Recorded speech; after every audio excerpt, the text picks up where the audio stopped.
Hello বন্ধুরা, কুসুমের রান্নাঘরে সবাইকে স্বাগত। ফুলকো ফুলকো খাস্তা কচুরির রেসিপিটা আপনাদের সঙ্গে শেয়ার করব, যাতে আপনারা খুব সহজে বাড়িতে বানিয়ে নিতে পারেন। বাড়িতে থাকা কয়েকটি উপকরণ দিয়ে কিন্তু বানিয়ে নেওয়া যায়। ঠিক এতটাই খাস্তা কচুরি কিন্তু বাড়িতে তৈরি করে নিতে পারবেন। আলুর কচুরি, পেঁয়াজ কচুরি, ছাতুর কচুরি তো অনেক খেয়েছেন। একবার ট্রাই করুন বেসনের কচুরি, খেতে কিন্তু দারুণ লাগে। তাহলে দেখে নেওয়া যাক আজকে আমার রেসিপিটি। এখানে একটা বোল নিয়েছি, আমি 2 কাপ ময়দা নিয়ে নেব। আপনাদের প্রয়োজন মতো আপনারা ময়দাটা নিতে পারেন। তারপরে দিয়ে দেব স্বাদ মতো লবণ। তারপরে অল্প একটু হাফ চামচের মতো জোয়ান নিয়ে হাতে ঘষে দিয়ে দেব। অবশ্যই করে হাতে ঘষে দেবেন, তাদের ফ্লেভারটা আসবে। তারপরে দিয়ে দেব 3 চামচ রিফাইন অয়েল।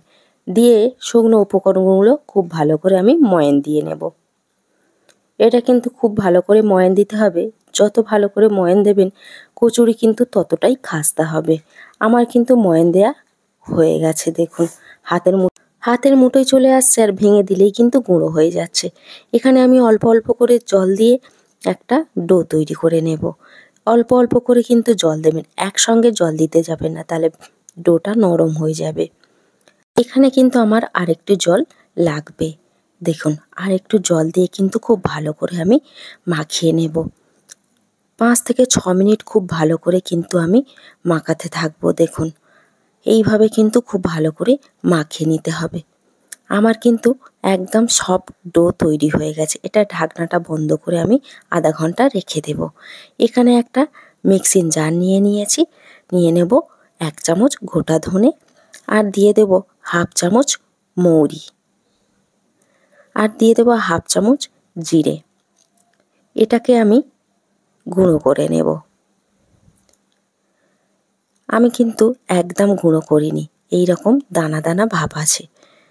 তারপরে আমি এখানে একটা কড়া নিয়েছি, 1 চামচের মতো রিফাইন অয়েল দিয়ে দেব। মশলাটা গুঁড়ো করে রেখেছিলাম, সেটা আমি 2 চামচ দিয়ে দেব। এটা আমি হালকা করে ভেজে নেব। মশলাটা কিন্তু অবশ্যই করে হালকা করে ভেজে নিতে হবে।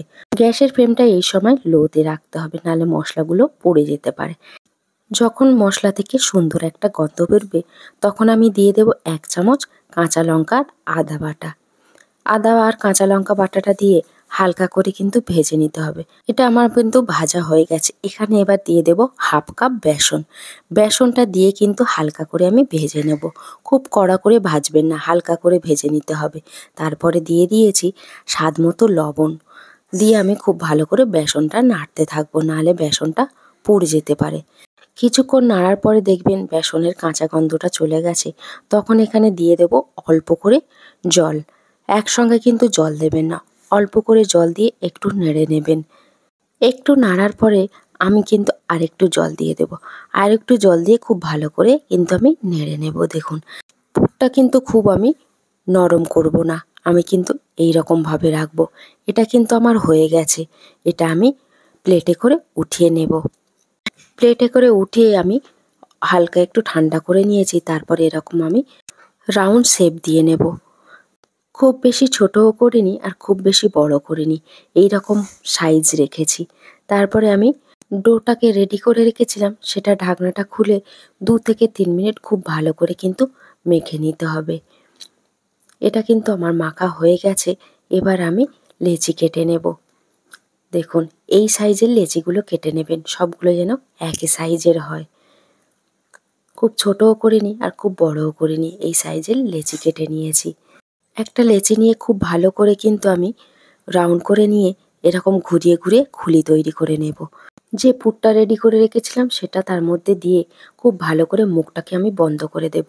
আর এরকম হাতে তালু দিয়ে ঘুরিয়ে ঘুরিয়ে এটাকে রাউন্ড করে নেব। দেখুন, এইভাবে কিন্তু তৈরি করে নিতে হবে।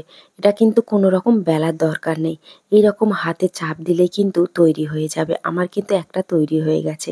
আমি একইভাবে কিন্তু সবগুলো তৈরি করে নিয়েছি। দেখুন, খুলিটা কিন্তু এই রকম রেখেছি।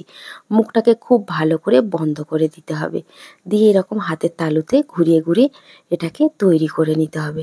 আমার কিন্তু এগুলো তৈরি হয়ে গেছে। তারপরে এখানে কড়াতে তেল গরম করেছি। তেলটা কিন্তু একদম হালকা গরম করেছি, খুব বেশি গরম করিনি। তারপরে আমি এগুলোকে দিয়ে দেব।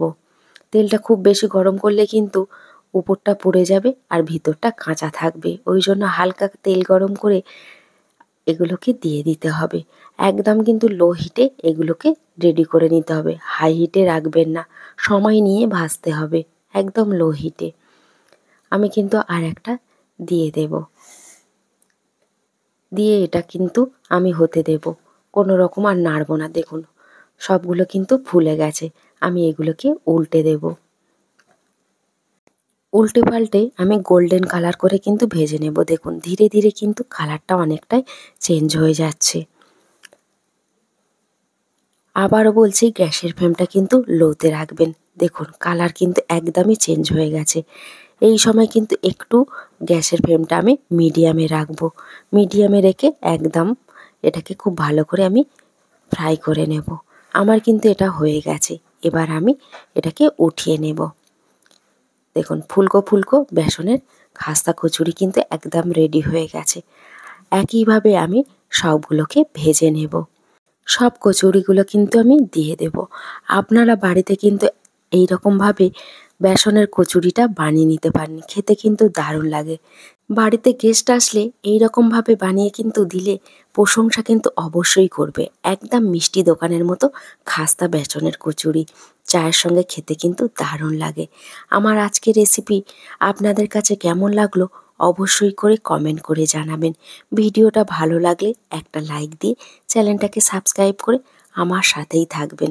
দেখতে কতটা সুন্দর হয়েছে কেউ দেখলে বুঝতে পারবে না যে এটা বাড়িতে বানানো, আর এতটাই খাস্তা হাত দিলেই কিন্তু গুঁড়ো হয়ে যাচ্ছে।